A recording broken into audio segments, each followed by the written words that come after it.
Good morning friends. चलिए शुरुआत करते हैं। आज है आपका 19 नवंबर है। आज का जो करंट अफेयर है पिछले 2 दिनों का हम लोग देखेंगे आज के जो वीडियो को आप पूरा देखिएगा दोस्तों, है ना। बहुत ही इंपॉर्टेंट है, ध्यान से सुनिएगा और ध्यान से देखिएगा। तो करंट वाली चाय है सेल्फी के रूप में। चलिए देखते हैं। देखिए, बस्तरिया बियर, बस्तर बियर के नाम से किसे जाना जाता है? तो ऑप्शन यहाँ पर है, देख लीजिएगा।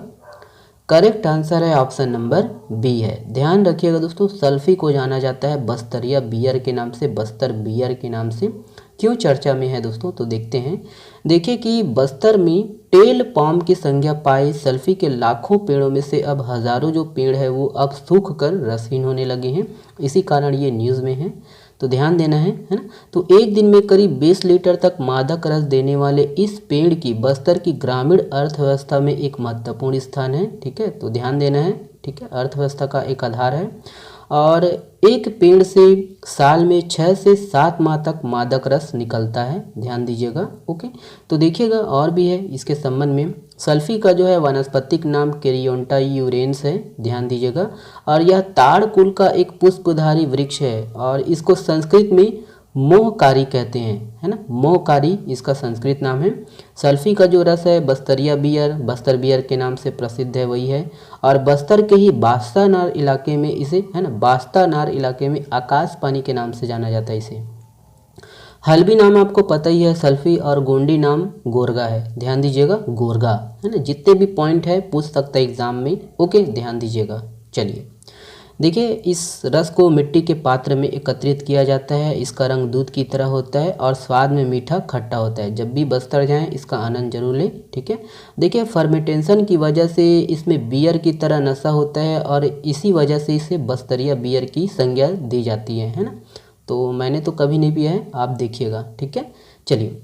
और इस पेड़ को दोस्तों बस्तर क्षेत्र में कमाऊ बेटे की संज्ञा भी दी जाती है ना। कमाऊ बेटे की संज्ञा दी जाती है। एग्जाम में पूछ सकता है कि बस्तर क्षेत्र में कमाऊ बेटे की संज्ञा किसे दी जाती है ना, तो पूछ सकता है। जो भी यहाँ पर बताए जा रहे हैं बहुत ही इंपॉर्टेंट है। चलिए ये है। देखिए, एनबीसी नेशनल चैंपियनशिप 2022 में व्हील चेयर बॉडी बिल्डिंग प्रतियोगिता में छत्तीसगढ़ से तीसरा स्थान किसने प्राप्त किया है? तो देख लीजिएगा, यहाँ पर ऑप्शन है और करेक्ट आंसर है ऑप्शन नंबर ए है, अश्वन कुमार सोनवानी। ध्यान दीजिएगा ना, अश्वन कुमार सोनवानी। तो वही है, दुर्ग जिले के श्री अश्वन कुमार सोनवानी ने एनबीसी नेशनल चैंपियनशिप 2022 में व्हील चेयर बॉडी बिल्डिंग प्रतियोगिता में तीसरा स्थान प्राप्त किया है। और वर्ष 2022 में ही आनंद एर्नाल्ड क्लासिक बॉडी बिल्डिंग प्रथम व्हील चेयर, है ना, प्रतियोगिता का आयोजन किया गया था और जिसमें 5वां स्थान। और वहीं जुलाई 2022 में Sheru classic wheel chair body building प्रतियोगिता में तीसरा स्थान प्राप्त किया है। ओके, तो ये सब पॉइंट है, ध्यान दीजिएगा। ओके, चलिए ये है। देखिए, दिव्यांगजन को आत्मनिर्भर बनाने, उन्हें उच्च शिक्षा के लिए प्राथमिकता से ऋण देने हेतु राज्य के कितने जिलों में स्वावलंबन केंद्र खोला जाएगा? तो देख लीजिए, यहाँ पर ऑप्शन है और करेक्ट आंसर है ऑप्शन नंबर सी है, 33 जिलों में खोला जाएगा। तो देखिएगा, दिव्यांगजन को आत्मनिर्भर बनाने, उन्हें उच्च शिक्षा के लिए प्राथमिकता से ऋण देने हेतु राज्य के सभी जिलों में स्वावलंबन केंद्र खोला जाएगा, याद रखिएगा। और वर्तमान में अभी स्वावलंबन केंद्र जो है वो बालोद और दंतेवाड़ा जिले में संचालित है। और हाल ही में दोस्तों समाज कल्याण मंत्री अनिला भेड़िया ने इसके लिए प्रस्ताव तैयार करने के लिए अधिकारियों को निर्देश भी दिए हैं। ओके, चलिए देखिएगा, बैडमिंटन डबल्स कैटेगरी में वर्ल्ड रैंकिंग के टॉप 24 में पहुंचने वाले छत्तीसगढ़ के पहले खिलाड़ी कौन बन गए हैं? ऑप्शन है यहाँ पर, करेक्ट आंसर है ऑप्शन नंबर सी है, ईशान भटनागर। वैसे तो 2 बने हैं तो इसमें एक ही का नाम दिया है, ईशान भटनागर। तो देखते हैं।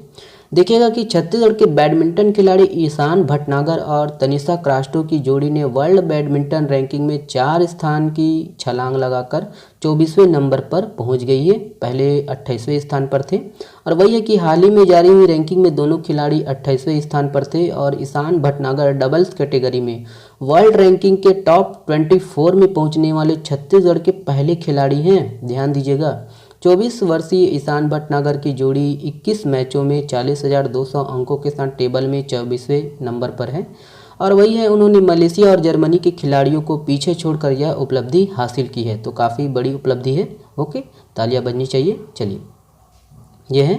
देखिए हाल ही में छत्तीसगढ़ के किस पर्यावरणविद का निधन हो गया है? तो देखिए यहाँ पर ऑप्शन है, काफ़ी इंपॉर्टेंट है, इसको याद रखना। ऑप्शन नंबर बी है दोस्तों, शिवानंद मिश्रा जी। ध्यान दीजिएगा मिश्रा जी को। देखिएगा कि पर्यावरण संरक्षण में अपना पूरा जीवन लगा देने वाले जसपुर जिले के जाने माने पर्यावरणविद शिवानंद मिश्रा जी का 82 साल की उम्र में निधन हो गया है। और उन्होंने पर्यावरण संरक्षण के लिए 1976 में साइकिल यात्रा निकाली थी। ठीक है, मेरा माई उड़ गई है ना, तो खरहरा लगा रही है, आवाज़ आएगा तो माफ़ करिएगा। ठीक है, तो देखिए उन्होंने अपने जीवन काल में लगभग 6 लाख पौधे लगाए हैं, ध्यान रखना है। और जसपुर नगर शहर के कॉलेज रोड, भागलपुर रोड, गौरव पथ के किनारे हरियाली लाने का जो है कार्य शिवानंद मिश्रा जी को है। ठीक है, चलिए ये है। देखिए भारतीय सेना की पहली महिला स्काई ड्राइवर कौन बनी है? तो कौन बनी है यहाँ पर देख लीजिएगा, ऑप्शन है। वैसे भी यहाँ पर पिक में है ना, जो इसका पीपीटी बनाते हैं उनको बार बार बोला हूँ दोस्तों, फिर भी यहाँ देख लीजिए ऑप्शन में ही, पिक में ही नाम है। ऑप्शन नंबर बी सही है दोस्तों, याद रखना है, लांस नायक मंजू। ध्यान दीजिएगा, लांस नायक मंजू। ओके, तो देखिएगा कि उन्नत हेलीकॉप्टर ALH ध्रुव से 10,000 फीट की ऊंचाई से छलांग लगाने के बाद लांस नायक मंजू भारतीय सेना की पहली महिला स्काई ड्राइवर बन गई है, ध्यान देना है। और लांस नायक मंजू सैन्य पुलिस कोर में तैनात है। उन्हें इसके लिए भारतीय सेना के एडवेंचर विंग की स्काई ड्राइविंग ट्रेनिंग टीम ने प्रशिक्षित किया था। ओके, तो ध्यान देना है ना। चलिए देखिए पश्चिम बंगाल के राज्यपाल के रूप में किसे नियुक्त किया गया है? तो किसे नियुक्त किया गया है यहाँ पर ऑप्शन है, देख लीजिएगा। करेक्ट आंसर है ऑप्शन नंबर बी है, याद रखना, डॉक्टर CV आनंद बोस। ध्यान देना है ना। देखिएगा कि पूर्व नौकरशाह डॉक्टर CV आनंद बोस को पश्चिम बंगाल का राज्यपाल नियुक्त किया गया है। और वह केरल कैडर के 1977 बैच के प्रशासनिक है ना, भारतीय प्रशासनिक सेवा अधिकारी हैं, IAS अधिकारी हैं। और उन्होंने आखिरी बार 2011 में सेवानिवृत्त होने से पहले राष्ट्रीय संग्रहालय में एक प्रशासक के रूप में कार्य किया था। ओके, ध्यान देना है ना। ठीक है, चलिए ये वाला प्रश्न आप लोगों के लिए है। इस प्रश्न का जवाब आप लोग दीजिएगा कमेंट्स बॉक्स में। छत्तीसगढ़ को कितने वंदे भारत ट्रेनों की सुविधा मिलेंगी?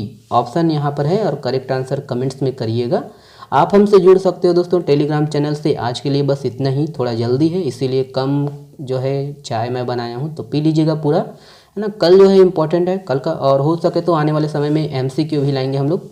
टेलीग्राम से जुड़ सकते हो, इंस्टाग्राम से जुड़ सकते हो, फेसबुक से जुड़ सकते हो।